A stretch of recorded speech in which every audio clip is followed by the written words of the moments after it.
Okay, so here's our completed shield core and shield boss. The shield core is once again just that circular sled, cut to size, a piece of PVC with did some heated and shaping on it, so it looks nice. And then our shield boss.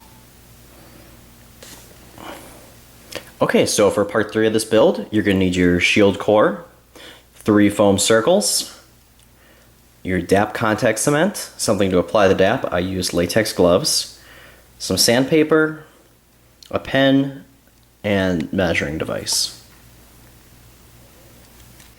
Alright, so I just cut a foam square to size, and then I marked the center point, you can't really see.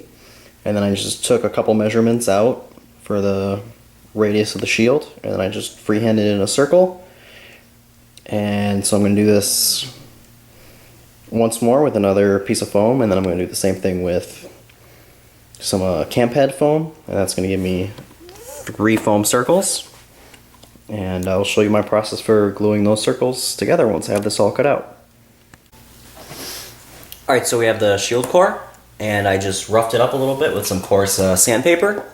And now I'm going to be taking my DAP contact cement and just applying it fairly liberally to the outside of the shield.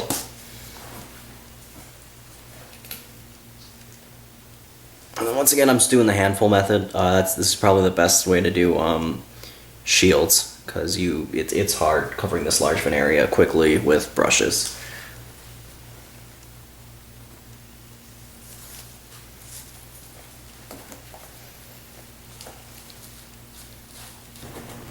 Alright, so I covered the entire thing with DAP. It's nice and tacky, and now I'm going to be applying my layer of foam.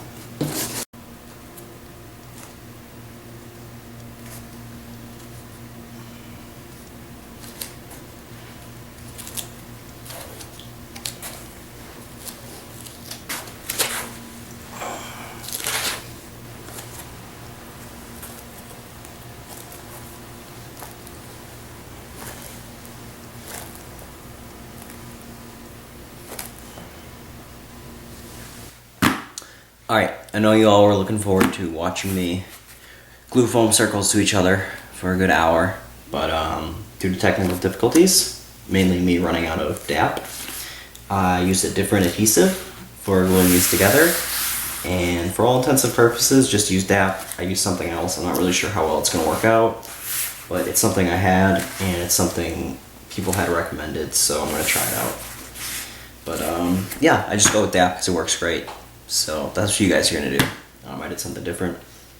But yeah, so I took my core,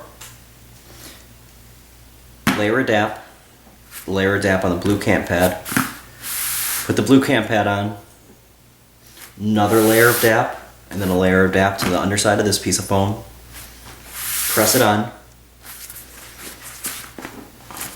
layer of DAP on the underside of the core, layer of DAP on the underside of this piece of foam, press it on. And then it's really important that you don't just glue everything together and leave it for an hour. Just glue everything together, wait 5 minutes, and then along the rim, make sure everything's nice and tightly pressed together. On this inside rim, make sure everything's cut and nice and pressed together and it's not peeling up or there's not big air pockets in it. But yeah, so, and then just do that every 5 minutes for a good 15 minutes until you're really confident with the bond. And then after that, you should be all set, but yeah, so you don't want to just leave it. Alright, then another thing, your foam circles aren't going to go on perfectly where they all line up. So you're going to have some excess, and you can either do 2 things. First, you can give yourself an extra like inch to inch and a half of excess, and then take a sharp knife and just cut along in a circle, and that's how you get a nice smooth finished edge.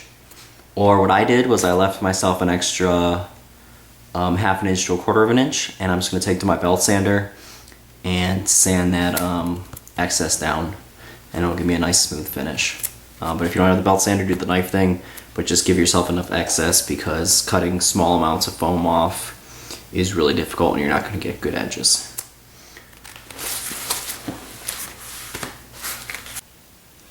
Okay, so before we get rolling on part 4, I'm just gonna talk for a minute.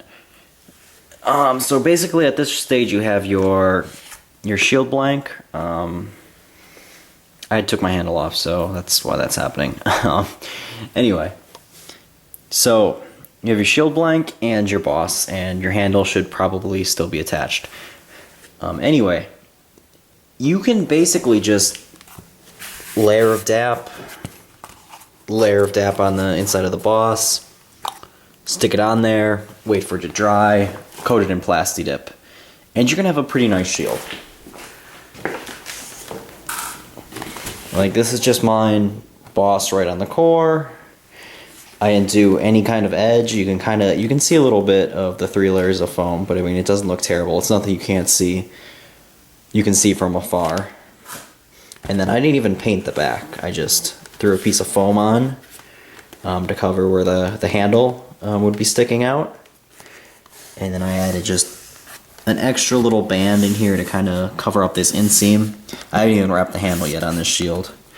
But yeah, and I mean, this looks really good.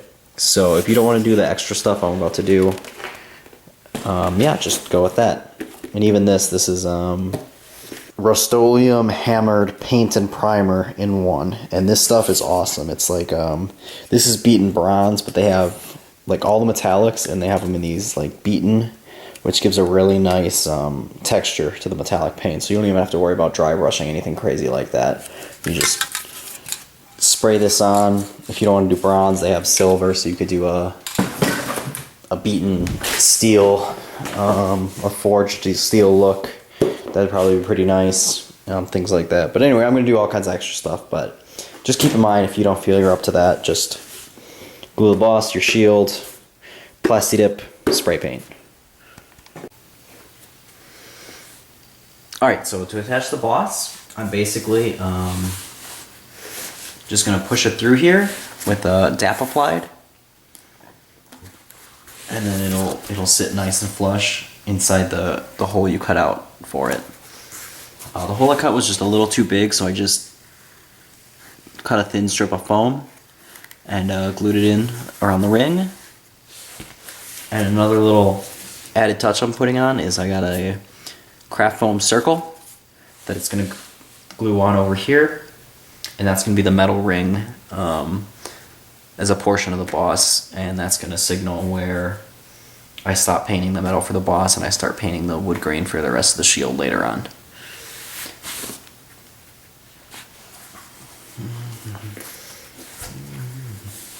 Okay, so these are going to be the finishing detail pieces. So this is where you really want to start making sure your cuts are straight and smooth, everything like that. I cut this piece out, and I actually have, you can see the little knock points where everything's going to line up. So little things like that are great. They're going to increase the overall value of your project. And then you have to really make sure these small craft foam pieces are glued down well, because later when you apply the Plasti Dip paint, it's gonna make the small foam pieces want to curl up, and if they're not glued down nice and tight, you're gonna have a Plasti Dip shield that's gonna have curling pieces. So you're gonna have to either glue those down, wait 24 hours to dry, and then try and reapply the Plasti Dip, which sucks, or you're just gonna have to peel them off and just try and Plasti Dip over it, which isn't gonna leave you good results.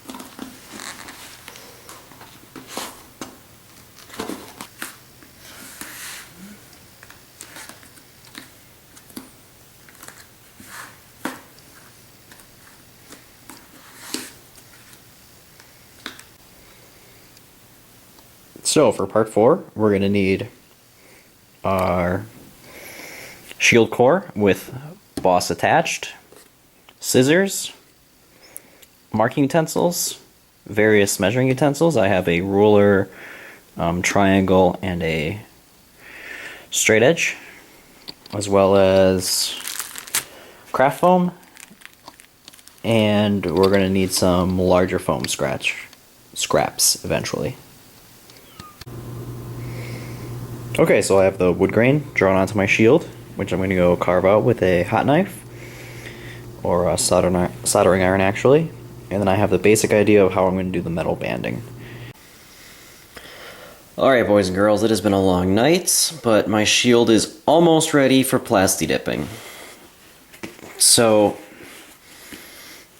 I arranged my craft foam, kind of a rough layout of what I wanted. Originally I was going to do 4 bars, and that seemed like a little bit too much, and then I did 2 bars, but then I decided it looked like a Pokeball, so I went with 3, and I'm pretty happy with it. So I didn't glue the craft foam on right away. First I traced out with a Sharpie some wood grain patterns, and then I used my soldering iron to cut these deep grooves in the surface foam for the different planks. And then once that was done, I just kind of used a little bit of a lighter touch to do all this wood graining, and I think it looks pretty good. It adds some really depth to your shield. It doesn't exactly look like wood planking, but it gives the effect really nicely. There's a whole bunch of good tutorials on how to do wood grain, probably better than I did it, but I did it based on what tools I had. Then I added a band on the side to kind of hide the 3 layers of foam, and then I had some excess because I cut the bands to, I think, like 1.5 inches or something, and I kind of played with just rolling it over, and I really liked how that looked, so I decided to keep that. Yeah, and next I'm going to be reattaching my handle, and then I'm going to show you guys the last step, the real last step. Oh! Okay, so I reattached my handle, and with the coating the plastic sled in the inside had, the Gorilla Glue worked, but it didn't work well. I was able to get the handle off pretty easily. So I went with hot glue to attach it to the core, but the Gorilla Glue bonds really well with the PVC, and it bonds really well with the foam. So basically just where the core and the PVC touch, there's hot glue. Everywhere else there's going to be Gorilla Glue. So into this crack, and then on top. And then this guy right here is going to go on top of it and be glued down. Okay, so I'm going to go on a little rant here. Please ignore the white masking tape. This is all going to be disguised under foam, but I just needed to get a smooth surface because I used some porous foam to fill this little gap in here.